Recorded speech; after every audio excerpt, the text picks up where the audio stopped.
on their dream vacation, a week on the Hyannisport beach that shared property with the Kennedy compound. And every day for a week, they would drag their beach chairs down to the beach and set them up perfectly, but not facing the water, and not facing the sun for that perfect tan, but perfectly for spying on the Kennedys. In the 1970s, Michaela Murphy and her Irish Catholic family would spend their summer vacations lovingly spying on the Kennedys.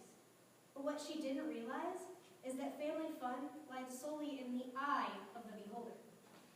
I Spy by Michaela Murphy.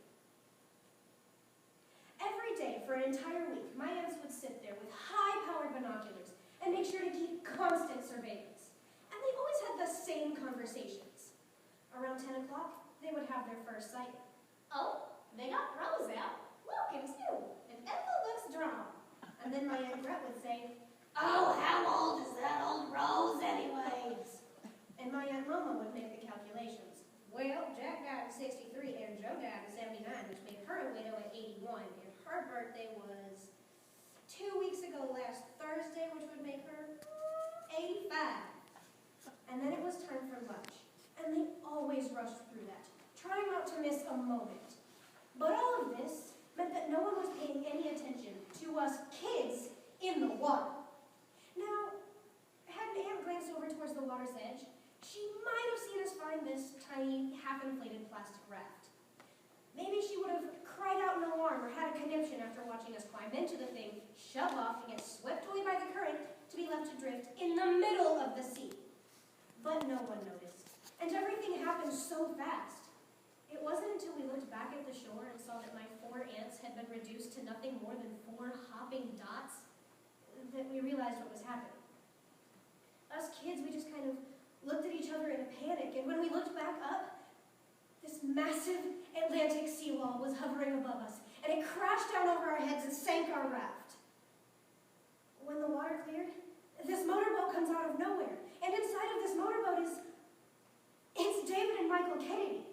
So David and Michael pull us up out of the water and onto the boat.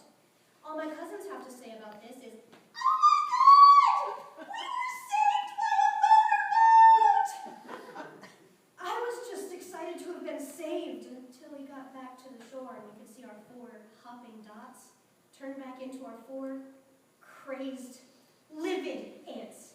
This is what we're heading back to, and David and Michael Kennedy have no idea. But when my aunts see us in the same boat as the Kennedys, it's like they don't have the emotional capacity to comprehend what's happening. They all look like they want to burst. My Aunt Maureen takes on this Kennedy-esque way of speaking, which is somewhere between the Queen of England and Katharine Hepburn. She looks at the boys and says, oh, David, oh, Michael, and then gives us a look that says, no, you just wait. Once David and Michael were finally able to get away, we knew we were in for our real punishment. We have to stay on the beach for the rest of vacation because we don't have any respect for the water. Now, this only lasted about half an hour. After all the whining and crying and emptying out the Coppertone bottle, we finally broke down my Aunt Pat's last nerve. All right, get in the water, but only up to your knees. We were so psyched, until we realized just how boring up to your knees really is. And then we had this bright idea to have chicken fights. So Eileen was on Kevin's shoulders, and it was really fun, but it was really weird, because there were only 3 of us, so they just kept knocking me down. But I was still having fun. And then my Uncle Al, who has never played with us throughout my entire childhood, gets into the water to join the chicken fight. So Eileen got on his shoulders, and I got on Kevin's. And for a while, we were having real family fun. Until I accidentally kicked the side of my Uncle Al's head. Really hard. And I mean really, really hard. So hard, in fact, that his eyeball pops out of his head, and it sinks. His eyeball. Instant childhood trauma. Why did he have a fake eye? Why did we not know that he had a fake eye? So we're just standing there, okay? And let me tell you something.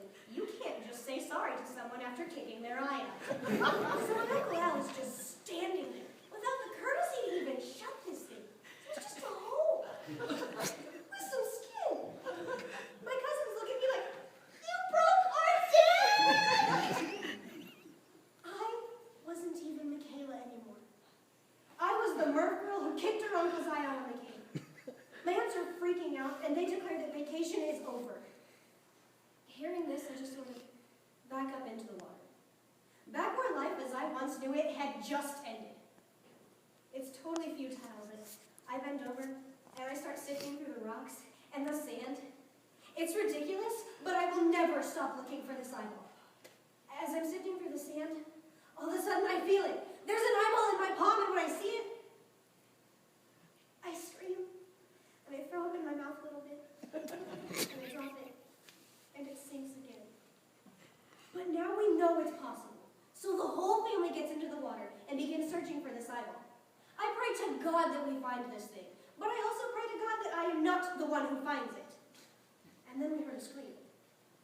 The kind of scream one only makes when they have found the eyeball. We all stop and look over to see my cousin Kevin holding his hand up in triumph, and he will not let this eyeball go. So my Uncle Al walks over, and he takes it from him, and he douses it in some water, and he pops it back in the cycle. Gross, I know.